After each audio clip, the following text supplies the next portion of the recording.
आप क्या देखते हैं जो हमारे डेवलपर्स हैं उनका स्किल सेट क्या है और वर्क एथिक्स के पॉइंट ऑफ व्यू से आप क्या कहेंगे? स्किल्स में आप देखें, पाकिस्तान में जो है ना, वो यूनिवर्सिटीज़ तो कुछ नहीं सिखाती।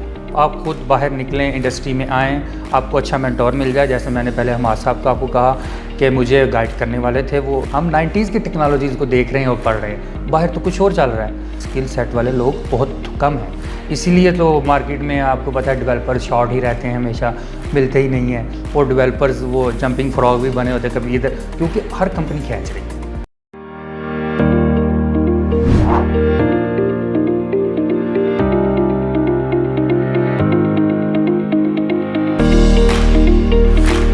आउज़ बिल्लाहि मिनश शैतानिर रजीम, बिस्मिल्लाहिर्रहमानिर रहीम, अल्लाहुम्मा सल्लि व सल्लिम अला सय्यिदिना मुहम्मदिन व आलिहि बिक़द्रि हुस्निही व जमालिही व नूरिही व कमालिही। अस्सलाम वालेकुम दोस्तों, हसन रज़ा आज एक दफ़ा फिर आपकी खिदमत में हाजिर है।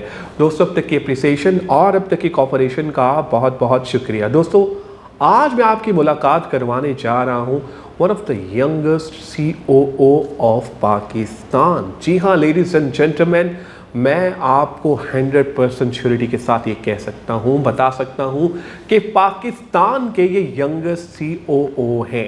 लेडीज़ एंड जेंटलमैन, इनकी एक कामयाबी से भरी कहानी है।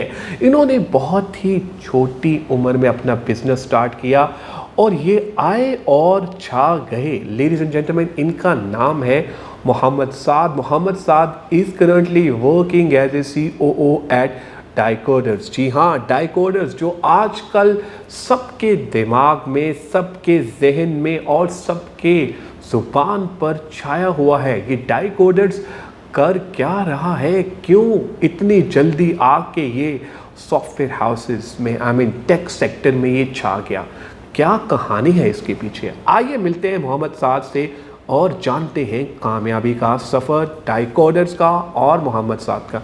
साद, thank you very much for joining us today. I am super excited कि आज आप हमारे साथ हैं। Welcome on board. Thank you so much sir. Saad, amazing work that you people are doing. Dicoders बहुत अच्छा काम कर रहा है, बहुत कम अर्सा भी हुआ है और माशाल्लाह the way that you are growing amazing. क्या भाई जादू की छड़ी है, क्या कहानी है, किस तरह से क्या प्रोजेक्ट्स लेकर आ रहे हैं पाकिस्तान में? सर एक्चुअली इसमें यह है कि पीछे मेंटोर जो होता है ना आपके, वो एक्चुअल पर्सन होता है कि आपको वो कैसे गाइड करता है। तो जो हमाद साहब हैं, जो फॉर्मर CEO हैं 10 बिट्स के भी और फाउंडर भी हैं उनके, तो इसके पीछे भी वही हैं, डाइकोडर्स के पीछे एक्चुअली। तो वो ही उन्होंने ही गाइड किया है। मैंने 10 बिट्स की भी जो ग्रोइंग सारा उसका पीरियड था, एक उसको मैंने देखा है। वो एक बेसमेंट में थी वहाँ से, इसलिए मुझे उसका भी एक्सपीरियंस है कि उसने कैसे ग्रो किया। और फिर हम डाइकोडर्स पे आते हैं, ये भी वो इसके पीछे वो मेंटोर थे, तो मुझे ऑलरेडी एक्सपीरियंस कुछ वहाँ से भी था चीज़ों का। और मैंने एक्चुअली एक रियल स्टेट में भी कुछ काम किया है, तकरीबन कोई 2 इयर्स रियल स्टेट की एक कंपनी मैंने बनाई, उसको खड़ा किया। वो करंटली वर्क कर रही है इस्लामाबाद में ऑलरेडी। लेकिन मेरा एक्चुअली फील्ड ये था, मैं कंप्यूटर साइंस इंजीनियर हूँ, मेरी डिग्री कंप्यूटर साइंस में थी। तो लेकिन मैं थोड़ा सा एक्सट्रोवर्ट हूँ, ज़रा बैठ के डेवलपमेंट करना और ये थोड़ा सा मुश्किल फ़ील होता है। तो कुछ टाइम डेवलपमेंट की है मैंने, लेकिन उसके बाद ये फिर मैंने वो रियल स्टेट की एक कंपनी को खड़ा किया। उसके बाद फिर से मैं इस सेक्टर में दोबारा ये डाइकोडर्स के साथ ये अप्रॉक्सीमेटली हम 1 to 2 ईयर्स से जो है ना ये फ़िज़िकली इसको चला रहे हैं। पहले थोड़ा सा ये था कि ऑनलाइन ही हम यानी कि वर्चुअली ही डेवलपर्स को हायर कर रहे थे और उसमें चीज़ें चला रहे थे, लेकिन अब फ़िज़िकली हम ऑफिस में मौजूद हैं। Currently we are working in 4 countries, Australia, Canada, USA and Pakistan. और हमारी CEO जो हैं काशा हबीब जो हैं, वो एक्चुअली मेडिकल डॉक्टर हैं, MBBS डॉक्टर हैं, लेकिन वो she is really a very brilliant women. तो इसलिए वो अब एक मेडिकल डॉक्टर का आपको इस फील्ड में थोड़ा सा लगेगा, लेकिन वो डेवलपर भी हैं साथ। अब इसको सोच सकते हैं कि ये तो अब मेरी बात जहाँ तक आगे आ जाए तो मैंने आपको बताया मैं कंप्यूटर साइंस इंजीनियर हूँ। और इसमें एक तो मुझे वो एक्सपीरियंस था, कुछ मुझे उस चीज़ का एक्सपीरियंस था, तो इसलिए कंपनीज़ को चलाना, इनको खड़ा करना, ये चीज़ें और मैनेज करना, ये मुझे अच्छे तरीके से इनका नॉलेज है, नो हाउ है। बिल्कुल सही। अच्छा, साथ हमें ये बताएगा कि किस किस टेक्नोलॉजी पे आप लोग काम कर रहे हैं? हम सब ही टेक्नोलॉजीज़ पे कर रहे हैं, लेकिन करंटली जो मेजर टेक्नोलॉजी है वो डेवलपमेंट की है एलिक्सर लैंग्वेज में। स्पेशली आपको पता है ये बहुत ही एक करंटली हाईली बूम लैंग्वेज है दुनिया के अंदर रिलीजर जो है, जिसमें ये व्हाट्सएप वगैरह और लैंग और इनमें ये सब कुछ बड़ी बड़ी जो एप्लीकेशंस हैं वो इसी में बनती हैं। लेकिन हम सब टेक्नोलॉजीज़ में ही काम कर रहे हैं, पाइथन में, मीन .NET एवरीथिंग, किसी में भी हम काम कर रहे हैं। बिल्कुल सही। अच्छा, आप ज़रा हमें ये भी बताइए कि माशाल्लाह आप लोग बहुत अच्छा परफॉर्म भी कर रहे हैं, मार्केट में एक नाम भी बन गया है। जो आपके पास जो प्रोजेक्ट्स आ रहे हैं वो मतलब कहाँ कहाँ से आते हैं और अपने आप को किस तरह से आप कंपेयर करते हैं इंडिया के साथ? सर इंडिया के साथ तो हमारा कोई कंपैरिजन नहीं, ऑनेस्टली स्पीकिंग हम कम्पीट नहीं कर सकते हैं, करंटली नहीं कर रहे। और जो सिचुएशन है हमारे कंट्री की, क्योंकि आईटी की तरफ कोई तवज्जो ही नहीं है, कोई कुछ भी नहीं, ये सब ये हम स्टार्टअप्स कर रहे हैं, ये सब कुछ हम खुद ही मेहनत कर रहे हैं, खुद ही, गवर्नमेंट या किसी को कुछ परवाह नहीं है कि यहाँ पे क्या हो रहा है और क्या करना है। जबकि यही सेक्टर है पाकिस्तान को जब किसी ने बचाया तो इसी सेक्टर ने ही बचाना है, वरना करंटली कोई सूरत नज़र नहीं आती कि कोई इंडस्ट्री, तो वो चीज़ें तो नहीं हैं। और अब दुनिया भी उस स्टेज पे आ गई है कि इंडस्ट्रियलिस्ट जो हैं वो दुनिया के रिच लोग जो हैं वो इंडस्ट्रियलिस्ट नहीं हैं, वो आईटी सेक्टर के लोग हैं। तो ये फील्ड इस तरह की, तो आपने इंडिया का पूछा, उसके साथ हम करंटली कम्पीट नहीं कर सकते। तो बिज़नेस जो है वो ऑब्वियसली ज़्यादा हमारा टारगेट यूएस है, क्योंकि हमारे सीईओ जो हैं वो वहीं पे ही हैं, ठीक है। और फिज़िकल बिज़नेस फिज़िकल जो ऑफिस है हमारा वहाँ से हम बिज़नेस को जनरेट करते हैं। तो करंटली यहाँ से भी जो है ऑब्वियसली आपको पता है ज़्यादातर यूएस से ही हमारा टारगेट है। सही। अच्छा, साथ अक्सर ये देखा गया है मार्केट में जो हमारे यहाँ टीम बनती है, कैंडिडेट्स जो हैं वो आके ये डिमांड करते हैं कि जी हमें डॉलर्स में पैसे दें, हमें पाकिस्तानी रुपीज़ में पैसे नहीं चाहिए। डाइको ऑर्डर्स डॉलर्स में पैसे दे रहे हैं या पाक रुपीज़ में पैसे दे रहे हैं? देखिए हमारा हाइब्रिड मॉडल है एक्चुअली।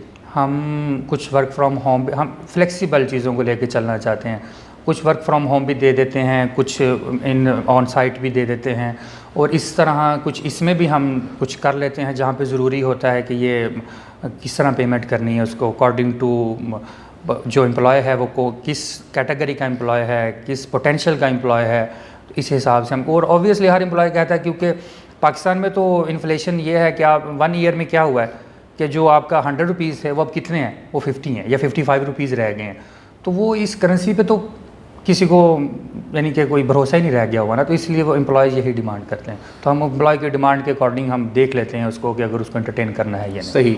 अच्छा साद, आप रोज़मर्रा की बुनियाद पे इंटरव्यूज़ भी करते होंगे, टीम भी रखते होंगे, हायरिंग भी करते होंगे, आप क्या देखते हैं जो हमारे डेवलपर्स हैं उनका स्किल सेट क्या है और वर्क एथिक्स के पॉइंट ऑफ व्यू से आप क्या कहेंगे?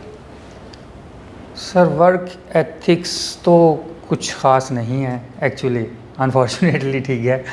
क्योंकि वैसे कोई लॉयल्टी ये चीज़ें होती भी नहीं है। ऑब्वियसली एक एम्प्लॉय है, उसने आना है, लेकिन फिर भी वर्क एथिक्स में तो मैं कहूँगा कुछ नीड है इसको, कुछ सेशंस होने चाहिए या कंपनीज़ को देने चाहिए, या कोई जो जैसे कासिम अली शाह फाउंडेशन है इनको कुछ चाहिए कि एम्प्लॉयज़ को, ऑब्वियसली पहले भी ये डिलीवर कर रहे हैं लेक्चर्स इस तरह के कि उनको एथिक्स का बताया जाए, तो मज़ीद इसमें काम करना चाहिए।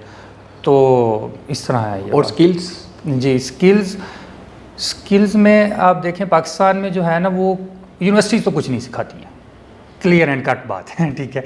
मैंने भी कंप्यूटर साइंस किया है सब कुछ, तो यूनिवर्सिटी से कुछ नहीं मिलता आपको। आप खुद बाहर निकलें, इंडस्ट्री में आएँ, आपको अच्छा मेंटोर मिल जाए। जैसे मैंने पहले हमाद साहब को आपको कहा कि मुझे गाइड करने वाले थे, वो कंप्यूटर साइंस करवाने वाले भी वही थे, उन्होंने मुझे गाइड किया था कि आप कंप्यूटर साइंस करें, तो आगे भी उनसे ही मैंने गाइडेंस ली है, ठीक है।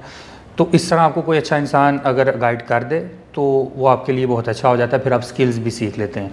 वरना फिर आपको ज़्यादा टाइम लगाना पड़ता है। आप डिग्री लेके आते हैं तो बहुत आई थिंक 5% लोग होते हैं जिनके पास कुछ होता है, वो भी उन्होंने खुद मेहनत की होती है ड्यूरिंग डिग्री टाइम, तो वो कुछ उनके पास स्किल्स होते हैं, वरना डिग्री से कुछ भी नहीं मिलता आपको आईटी के सेक्टर में, कम से कम पाकिस्तान में। और हमारा जो सिलेबस भी है, यूनिवर्सिटीज़ में आप क्या पढ़ा रहे हैं, कंप्यूटर साइंस की यूनिवर्सिटीज़ में डिग्री में आपको पता ही होगा, तो वो हम 90s में हैं, हम 90s की टेक्नोलॉजीज़ को देख रहे हैं और पढ़ रहे हैं, बाहर तो कुछ और चल रहा है।